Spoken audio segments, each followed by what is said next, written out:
Okay, we're going to start with a survey, which will also give us an opportunity to get some exercise. So I'm going to give you two choices, and you have to stand when I ask for one of these two. Okay, so you've got to decide what your aspiration is for the venture that you're in, for a small company if you're in a startup, or for your project if you're in a big company. And I'll give you two choices quickly. Your choice A is, do you want your venture to remain small and insignificant and not known by most people? Or, listen carefully, trick question, or option B, do you want to become big, successful, known by everyone, important, and used by most of them? Okay, who wants to be, stand when I ask this, who wants their venture to remain small and insignificant? Please stand. Okay, now, who wants their venture to be large, strapping, successful, well-known, and used by everyone? Please stand. Okay, the ayes have it. We can sit, and now this is a talk about then where you're going. Because this is a talk about how to do what you've heard today at scale in a big organization. So this will be an update on what we have been doing in this area for the last 4 years, since 2008 when we got started, an effort that picked up and accelerated rapidly after I met Eric in 2009. It's a journey. It's a journey with uneven progress, faster in some areas, slower in others. It's not easy to establish this inside an already large and successful company. It's a journey we are still on. That journey in a nutshell is to convert Intuit to run on lean startup principles. To convert Intuit to become a network of lean startups. Now, what I've learned from this is that in order to do that, you have to change how decisions are made in the company. And to do that, you have to change how leaders behave and the roles of leaders. Now, let me start with a goal. My goal for Intuit is to use Intuit to change people's lives profoundly and change them for the better. Now, if you're going to do that, that means you've got to have an organization that can continue to pioneer the game-changing ways that we can improve the lives of people around the world. And use those pioneerings to both invent new businesses and to reinvent our existing businesses. To change things in ways that create new success after new success from one innovator to the next, from one generation to the next. So that's my goal. Unfortunately, you know how large companies typically behave. That's not what they do. Large companies typically get stuck so that they stop innovating, stop inventing, and especially stop reinventing themselves. And you know how big companies and hierarchies make decisions. They tend to rely on politics, PowerPoint, persuasion, and somehow hierarchies like to stick with the conventional, the consensus, the commonplace. So to fix that, you've got to change how and where decisions are made. And to move decisions from being made by politics and PowerPoint to instead enabling decisions to be made by the best idea you can validate in the market. And move decisions from bosses voting their opinions to enabling and measuring customers voting with their feet. That's the kind of change that we have to do. Now, to do that, you then have to change the roles of leaders. And the role of leaders changes profoundly. It's basically the principles of a lean startup apply to corporate leaders too. Now, that starts with the questions you ask as a leader. So Brad and I have changed the questions that we ask. We used to ask things like, well, what's your answer? And what's your analysis behind it? And now we ask, okay, what's the fastest way to get an experiment to test that idea? Now, what I've learned, and what I think I now believe, is that in this age of innovation, the role of the leader has to change. And the leader now has 4 roles. And together with my Intuit colleagues, we're going to cover these 4. They are, first, the leader has to set the grand challenge. Then the leader has to install the systems and the culture that enables people, even junior people, to be able to run fast experiments to help achieve that grand challenge. Thirdly, the leader has to model pulling insights from those experiments, no matter whether they succeeded or failed. And lastly, the leader has to live by the same rules and the same discipline themselves. Now, to walk us through quick examples of each, let me start with the first rule, the first principle, which is the leader has to set the grand challenge.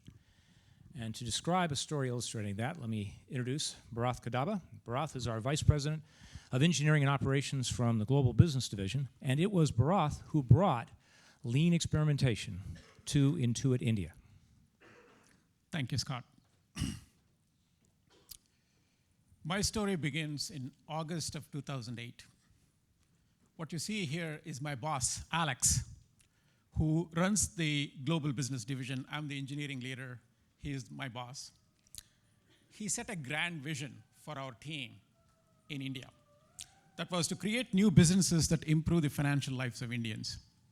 Remember, there are 1.2 billion Indians, and this was a grand challenge to go figure out how we're going to improve the lives of these Indians. So I went to a meeting with Brad and Scott, with Alex, and said, we need to fund this. And it was an interesting meeting where I was given enough funding to hire 3 people. I thought it was insane. How can we impact the lives of 1.2 billion people with 3 people? Where was Eric Ries, by the way, in 2008 August? I needed that book. Undaunted, we quickly put 3 people in place in India and gave them the challenge of figuring this out. So we narrowed the problem a little bit, and we chose to focus on the Indian farmers. These are agri-farmers who typically own less than 5 acres of land, who live at the edge of poverty. And we thought we should go and improve the financial lives of these farmers, and there are 150 million of them. So we kind of narrowed the problem from 1.2 billion people to 150 million. We empowered the team. So I was, traveling back and forth in India, but I could not make any of those decisions. The team that was put in place was empowered to make the decisions. What they did was they went and spent 3 weeks living with the farmers in Chikbalapur near Bangalore, India. And after 3 weeks, they actually chose a narrow problem to solve, which was, who should I sell the produce in order to realize the best price? The farmers, when they harvest a crop, they have typically 2 or 3 markets that they can go to sell. And the price of their produce varies every day. So it is very hard to figure out which market to take to because supply and demand changes every day, so that you need to figure out what to do. And the solution that we thought of was personalized market price information and a connection to the buyer via daily text messages. The good news in India is while these farmers are really not that developed, they all have cell phones. As you know, the number of cell phones in India is getting close to 1 billion right now. So the thought was send them these text messages, give them that information, and the leap of faith hypothesis was, will they actually use it? Will they get any benefit? Was the leap of faith. The team adopted very rapid experimentation methodology, and within few days, by the way, this was late September, we figured out what to do. Early October, we had, within few days, solution in the hands of our customers. And of course, we leveraged the cloud, right? When you park the cloud, actually, it was the 3 engineers who were hand texting those messages to those farmers. And that's Deepa Bachu, one of the engineers, and there are 2 others with ties on, but remember, we don't wear ties. So the story at that point was we had enough positive reaction from the farmers that by January, we actually built a small system to put in place in the hands of the customers. We scaled within 2 weeks to about 1,500 farmers in that small village of Chikbalapur. And then we knew we had something. With that, over the last 4 years, this team has run lean experiments, 20 plus major experiments to make all the decisions. They survived a large number of death threats from senior executives that said, hey, this may be off strategy, or your experiment that you just conducted looks like it's failing, maybe we should shut it down. But it was hard to shut them down. Why? Because they were spending so little money.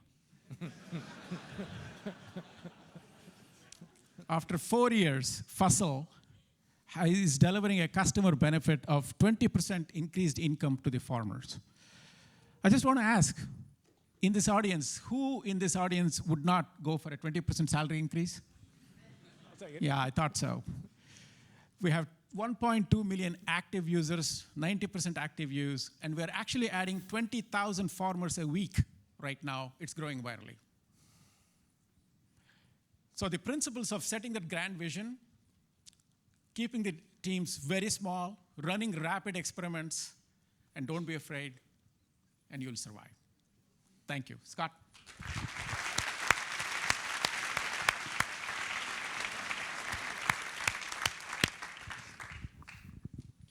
So we train our leaders on how to set the grand challenge. And we do that by asking leaders to ask questions like these.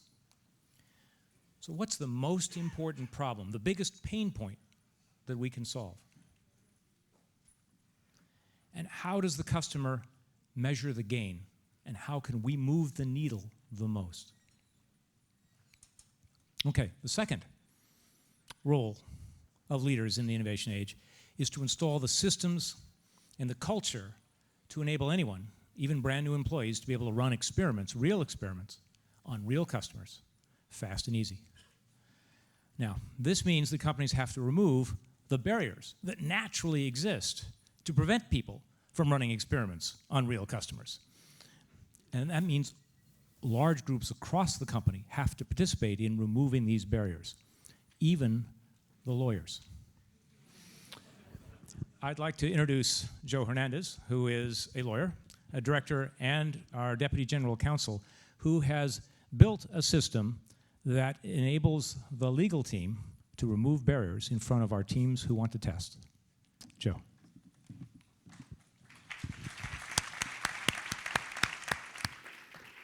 Thanks, Scott. So I know you're all sitting there wondering, now, how in the world am I going to learn anything from a lawyer around a lean startup? But let me tell you, believe it or not, actually a legal function can even apply those principles. And we've actually started on that journey, as Scott mentioned, around how we apply those internally at Intuit. And what we've kind of come across is we think there's 3 principles or 3 keys that kind of help teams and can help business teams install a culture of experimentation within the company. The first one is mindset. And mindset is important to start with, and I think you've even heard some speakers today talk about that, because you need to have the right mindset to be able to move forward. It's kind of how we have that common frame of reference for how we solve problems and how we interact. And at Intuit, we knew there was this groundswell of experimentation that was happening within the company, and we know we needed to get ahead of that. We knew we needed to bring our A game. But the thing that was getting in the way was we had a bit of a risk mindset. And most folks are probably used to, when you engage with your legal teams, kind of hearing no. But what we did is we actually shifted our mindset to how do we get to yes, right? How do we enable and how do we actually empower teams to be able to go answer the grand challenge that BHARATH's team did? And so once we actually were able to do that, then we were able to kind of step back and really reimagine and rethink, well, how could we empower teams? How could we create tools to enable teams to go off and do rapid experimentation? And in fact, now we realize it's so important. It's one of the things that we look for in people when we want to hire them into the department. So mindset is first to kind of start to create that culture. But it's not enough, right? So you need to put in place tools that really democratize action. So things that are going to put the power into the hands of people who are going to run these experiments, who you want to run these experiments. And it was very easy for a legal group to kind of say, okay, well, we can go do that. Here's a bunch of do's and don'ts on how to go do that. We realized that wasn't going to work. And so we kind of stepped back and said, well, how could we reframe guidelines that gives teams the ability to go and do experiments without even talking to legal at all? Right? Because what we discovered is one of the best ways leaders can actually empower teams is just to get out of the way. And that was our goal, was how could we empower teams by taking ourselves out of the equation, but giving them the confidence that they were doing the right thing. And so we actually worked with Eric and product teams to reimagine a set of guidelines that we had came up with about 3 years ago around dry testing. And to Scott's point, it was 10 PowerPoint pages, and we kind of whittled them down to one page, very simple, front and back, plain English, not in legalese, that empower teams to be able to go off and experiment. And this is just one example, but essentially they basically said, if your experiment looks like this, you're green, good to go. If your experiment looks like this, you're good to go. And in kind of edge cases, if it's kind of more complex or if it's in a regulatory space, let's sit down, let's work together to figure out how to get to yes.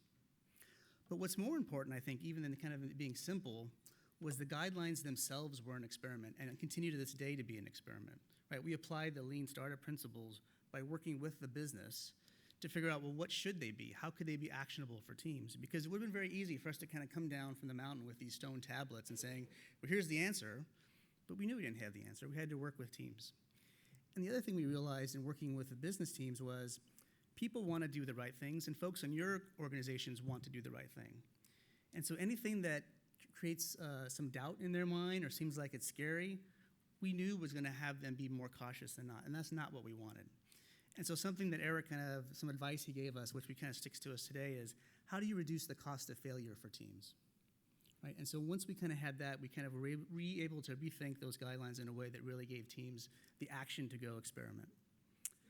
But then the third thing is, even that's not enough. You need to figure out a way so this can become sustainable. And so once you have the tools or the systems in place, you need to be able to incorporate experimentation in how you do your work. It can't be something off that you're doing on the side. And we're actually seeing product teams who kind of their first reaction was, well, it's just something I do on the side. Well, no, it's how you do your job.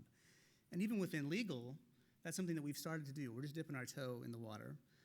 But we are evolving those guidelines I was talking about. And so, I know from the Lean Startup, one of the best ways that you can gauge customers' interest in your MVP is whether they're willing to vote with their wallet.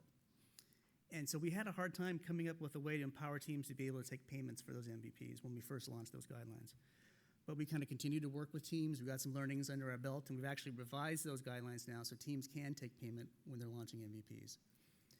And so hopefully you kind of walk away that there's 3 things you can do to kind of instill this experimentation culture. Make sure you get the right mindset on your team. Putting together the tools that really democratize action to remove barriers and maybe in some cases wipe them out altogether. And 3, how do you make experimentation become a part of your work? Thanks for listening to the lawyer.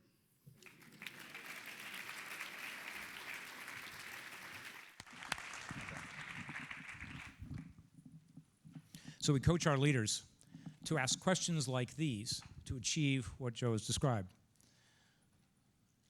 What speed bumps stand in the way of our newer employees and make it any bit harder to run real experiments?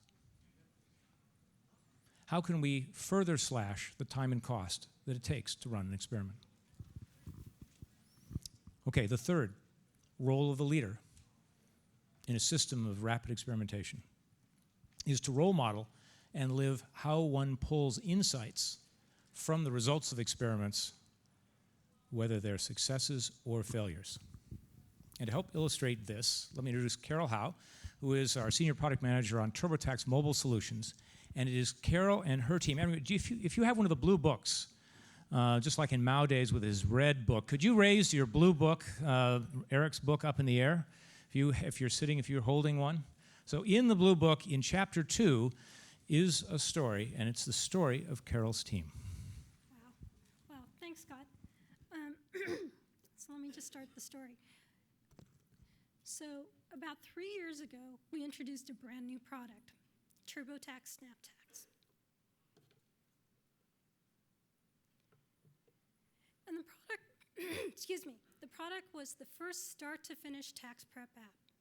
So basically what customers were able to do is snap a picture of their tax documents, answer a few questions, and file all from the phone. And the product was really well received in the marketplace. In fact, in the first 3 weeks after we launched it, we had over 300,000 customers download the app. But more importantly is the way customers reacted to the app. They love it. They absolutely love it. And they consistently give us 5-star ratings. I mean, as a product manager, these are the sort of reviews you dream of, right? Who would have ever thought that taxes would be, or a tax prep app would be one of someone's favorite apps on their phone? But what's really interesting here is this is not where we started. This is not what we had intended to build. Our initial concept was actually a doc capture app. So the idea was we'd take the phone, have people take pictures of all their tax documents, and send those off to our TurboTax Online product, our flagship product. And their customers would sign in, complete their return, and file. Great. And so when we did initial testing, basically concept testing on paper, it looked good, you know, people were interested in it. But it wasn't until we created a working prototype that we uncovered opportunities. And so what I mean by that is, when we put this device, when we put the app in their hands, customers were amazed. They were amazed that they could take a picture of a really complex form, and we could lift that data off of that form and put it into their tax return. Now keep in mind, this was way before photo OCR was out there in the marketplace. So this was quite magical for most customers. But what really surprised us was a number of customers asked us, well, gosh, why can't I just finish on the phone? Why do I have to go up to the web? And that made us step back and pause. As we interviewed these customers, what we discovered was they were relying more and more on the phone. They were using it as a mini computer. So the idea of having to go back home, go upstairs, boot up their PC, and finish their return, well, gosh, that was just a hassle. And so we were at a pivot point. And what we decided at that point is, quite honestly, to pursue this idea of creating start to finish taxes on the phone. And you'd ask us, you know, okay, why'd you decide on that? Because it was just a few customers that were really interested. But what we did is we stepped back and we looked at the data we were getting, the feedback we were getting from these customers. Customers that thought the concept of a start-to-finish tax prep app was cool, they actually thought it was a killer app. It's something that sort of meshed with their everyday life. In contrast, the customers that seemed to be excited about the document capture app, they kind of used one-word phrases for it. Basically, the app was neat, it was nice, and it was, you know, a time saver. And our attitude was, gosh, you know, if you're not willing to be excited about what we're going to build, why should we build it for you? So that's why we focused on the start-to-finish app. And I'll be honest, quite honestly, in the back of our mind, we were wondering, okay, we've committed to this app, we've committed to create it, but are customers really going to use it? I mean, that could be really costly. So what we decided to do is launch the app, but treat our launch as basically a market test. Rather than going nationwide and creating an app that anyone could use, we decided to just focus on California. We launched it strictly in California.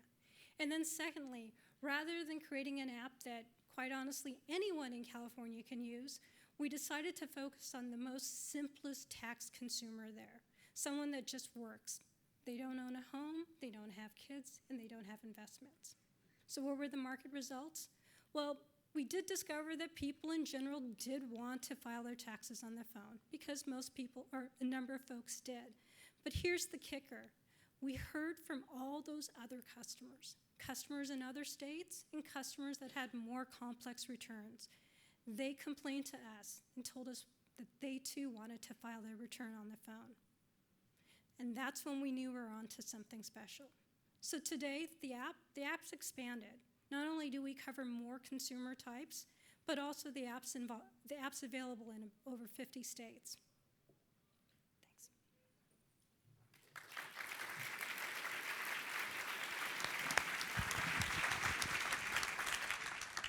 My favorite user review of all came in the Apple App Store in that first year after it was launched. And one guy wrote in on February 14th. He said, I've just finished doing my taxes in bed with my girlfriend. She's so excited she might even wear the gift I just gave her.